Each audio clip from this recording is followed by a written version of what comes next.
খামারি ভাইয়েরা, আপনার স্বাদের হৃষ্টপুষ্ট গরুটি কি হঠাৎ খুঁড়িয়ে হাঁটছে, বা শরীরের কোনো অংশ ফুলে গেছে? সাবধান! এটি হতে পারে অত্যন্ত বিপজ্জনক বাদলা রোগ, ইংরেজিতে যাকে বলে ব্ল্যাক কোয়ার্ডার বা ব্ল্যাক লেগ। সঠিক সময়ে ব্যবস্থা না নিলে এই রোগে পশু মৃত্যুর হার প্রায় 100%। আজকের ভিডিওতে আমরা জানব এর লক্ষণ এবং দ্রুত চিকিৎসা সম্পর্কে। বাদলা রোগ কী এবং কেন হয়? বাদলা হল একটি মারাত্মক ব্যাকটেরিয়াজনিত সংক্রামক রোগ। ক্লস্ট্রেডিয়াম ছাভোই নামক ব্যাকটেরিয়ার কারণে এই রোগ ছড়ায়। সাধারণত 6 মাস থেকে 2 বছর বয়সী সুস্থসবল ও মোটাতাজা গরুই এই রোগে বেশি আক্রান্ত হয়।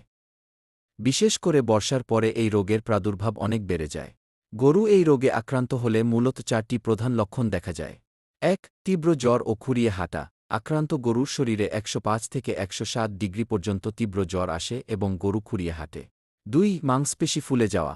গরুর পেছনের অংশ, রান, কাঁধ বা ঘাড়ের মাংসপেশি মারাত্মকভাবে ফুলে যায়। 3. মর্মর বা পচপচ শব্দ। সবচেয়ে বড় লক্ষণ হল ফোলাস্থানে হাত দিয়ে চাপ দিলে ভেতরে গ্যাস থাকার কারণে মর্মর বা পচপচ শব্দ হয়। 4. চামড়া কালচে হওয়া।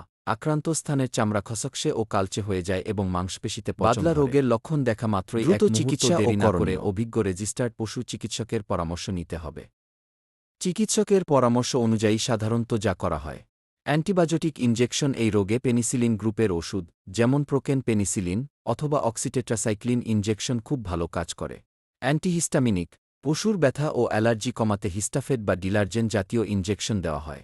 গ্যাস বের করা। অনেক সময় ফোলাস্থানটি হালকা কেটে ভেতরের বিষাক্ত গ্যাস ও তরল বের করে দিয়ে টিনচার আয়োডিন দিয়ে ড্রেসিং করা হয়। পরামর্শ: কোনো অবস্থাতেই নিজে নিজে চিকিৎসা করতে যাবেন না। দ্রুত চিকিৎসকের শরণাপন্ন হন।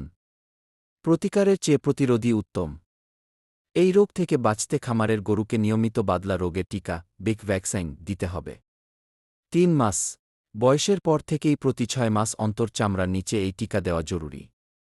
এছাড়া কোনো গরু এই রোগে মারা গেলে তাকে গভীর গর্তে চুন দিয়ে পুঁতে ফেলতে হবে। খামারি ভাইয়েরা, সচেতনতাই পারে আপনার খামারকে সুরক্ষিত রাখতে। ভিডিওটি ভালো লাগলে লাইক দিন এবং অন্য খামারিদের জানাতে শেয়ার করুন। ধন্যবাদ। Okay, let's go.